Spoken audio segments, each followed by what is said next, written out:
Siya po yung namigay, sir? So, Sir, ikaw ang nanood ng video, ikaw nag-evaluate. Ako pa magsasabi sa iyo kung ano laman ng video. Akala ko ba, tinignan nyo ng mabuti yung video? You viewed the whole video, right? The whole 2-hour video. The November 23, Yes. Sir. Yes. Yeah, that's- isang beses, sir. Isang beses lang. Yes, sir. Okay. And how many times there has the Vice President made admissions against her interest? No, sir, ang tinutukoy ko po ang admissions against interest doon sa November 26, sir. No, sabi mo yung November 23 din na ayaw ng defense gamitin contracted. So yung kinausap is also an admission against her interest, di ba? Di, sir, ang sinasabi ko pong admissions against interest, yung November 26 video po, sir. Na sinasabi niyang totoo yon at hindi niya Yes, sinasabi. sir. Okay. Opo. So, doon sa November 23, may nakita ka doon na admissions against interest. Insofar as I'm concerned, na nireiterate niya. Hindi, not reiterate. Siguro, para malinaw, in your mind, or as a lawyer or as an NBI agent, what is an admission against interest? Yun nga po, yung ini-explain ko po kanina. Ito po yung isang bagay na ginawa ng isang tao na... Hindi ginawa, sinabi. Sinabi Kasi ng, it's admission eh. sinabi ng isang tao na ikakasira niya. But then, instead of denying na sinabi niya yon, inadmit pa niya ito, ni-reiterate Okay, niya. very clear yon. And you and Agent John Mark Kalilong said that the basis of the investigation was the November 23 video, the basis sa inyong affidavit of investigation sa nag-file ng kaso is certain portions of the November 23 video. As well as So, the November, as well as the As well October as 8, other evidence. Okay. Apo. Sa November 23, ilan ang admission niya against interest?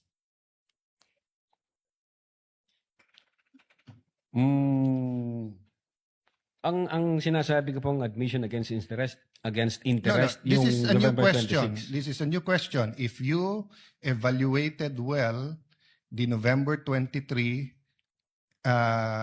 video,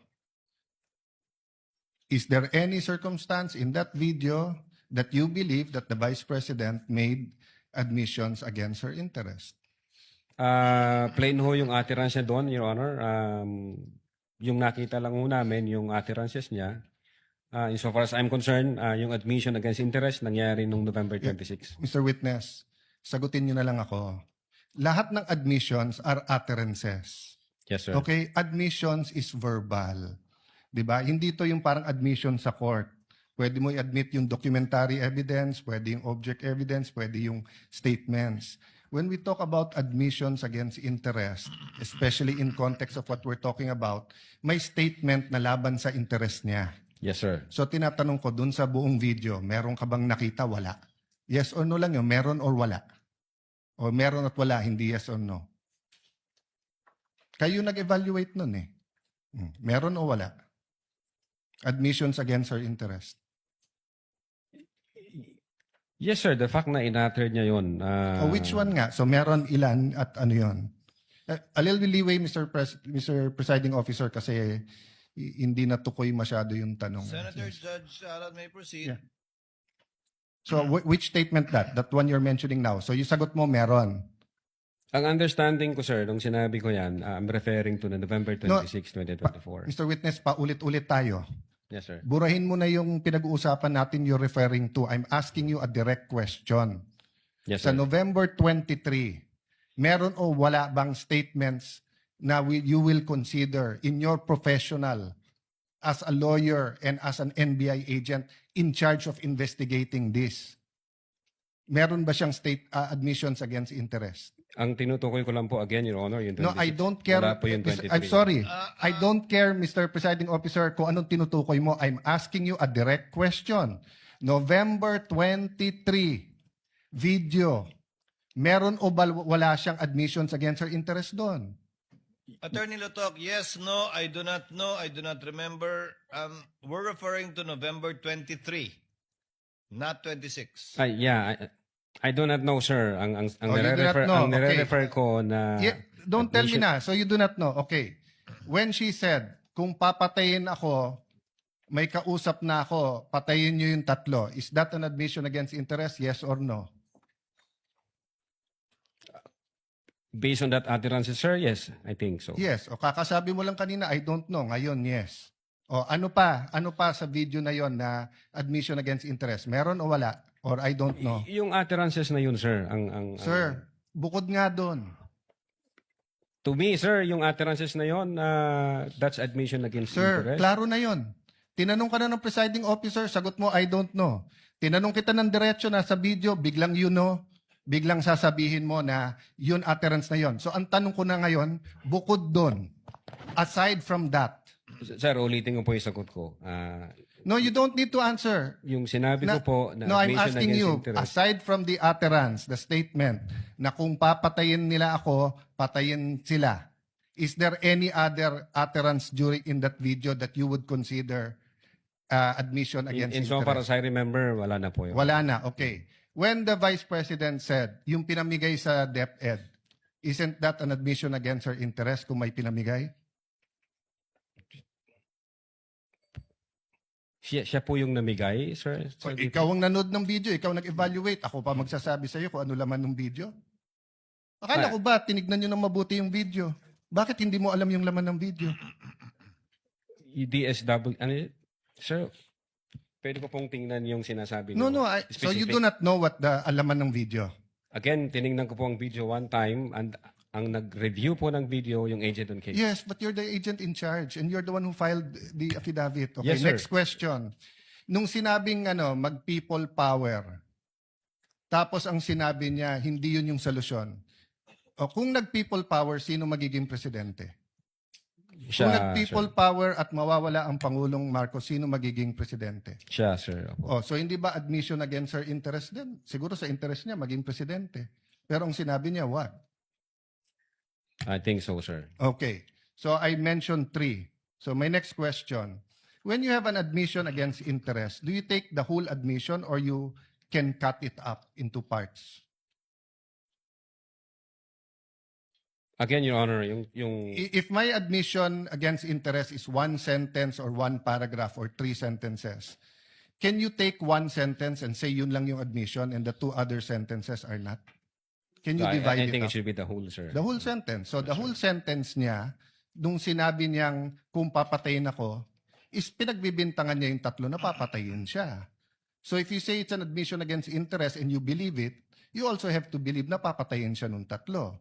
The same thing, if you're going to say na namudmud siya sa DepEd, ang sinabi niya galing sa First Lady yung pera. So you're also going to have to believe that. So if you're going to believe her, na yung ibang sinabi is seditious, ngayon sinabi nga niya, hindi solusyon ng people power. So as the evaluator, bakit hindi consistent yung evaluation niyo nung video? No, I think yung in so far as people power is concerned, I think sinabi niya yata na, yes ma'am, natutuwa ako dun sa ginagawa niyo. Hindi. Your Honor. Pwede ko pong ulitin. Your Honor. Let the record speak for itself. It's on Yes, Your page 26. Same paragraph nung sinabi niyang papatayin, no? But having said that, last question, no?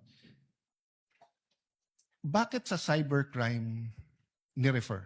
Ba't hindi sa anti-terrorism or sinabi mo meron intel group? Bakit sa cybercrime? Your Honor, my cyber aspect po kasi yung violation. Okay. What are the aspects of the alleged threat? One is the cybercrime grave threat. The other one is a possible assassination threat, right? No, Your Honor, yung sinasabi kong my cyber aspect, the utterances was made through Through cyber. And the utterance, in accordance with you, constitute grave threat. Yes, sir. But if she meant it, and if it is true, and if it is accurate, it's also an assassination plot, isn't it? Kung totoo yung utterance niya, napapapatay kita, may kausap na ako, hindi ba assassination plot yun? Maybe, sir, yes. No, hindi maybe. NBI kayo nag-aano eh. May nagsabi sa presidente, papatayin kita. How much plain can that be as an assassination plot? That's why, sir, may validation process. That's why may validation. Kaya yung tanong ko, ano ba mas mabigat, yung assassination plot o yung cyber aspect? No, Your Honor. No, diretso yung tanong. Hindi no. Anong mas mabigat? It's a direct question. If you were NBI director now or whatever, you were PNP chief, dalawang iniimbestigahan mo, yung cyber aspect na pwedeng cyber libel, pwedeng grave threat, at yung assassination plot. Ano mas mabigat sa dalawa? Ano yung prioritize mo? Your Honor, yung cyber aspect, based on the law, mag-a-add siya ng 1 degree higher doon sa... So, magdidebate tayo kung anong higher. Papabayaan mong mapatay ang presidente. Kindly wind up, Senator Yes, Judge I'm Allen. winding up. The point I want to make, Mr. President, is whether I was the PSC, the Executive Secretary, NBI, or an ordinary citizen, my first concern is wag mapatay ang presidente. Yes, sir. But instead of the NBI director taking it upon himself, giving it to the anti-terrorist or to the intelligence, sa cybercrime binigay. Your Honor, again, uulitin ko, yung utterances was made through Yeah, information and so communication technology. Kaya may I hope if jurisdiction any on one of my cybercrime colleagues here division. become president, magbago yung attitude ng NBI. Mas importante pala cyber kaso sa buhay ng presidente. Not necessarily, Your Thank you, Honor. Mr. President. Noted. Counsel for respondent is recognized for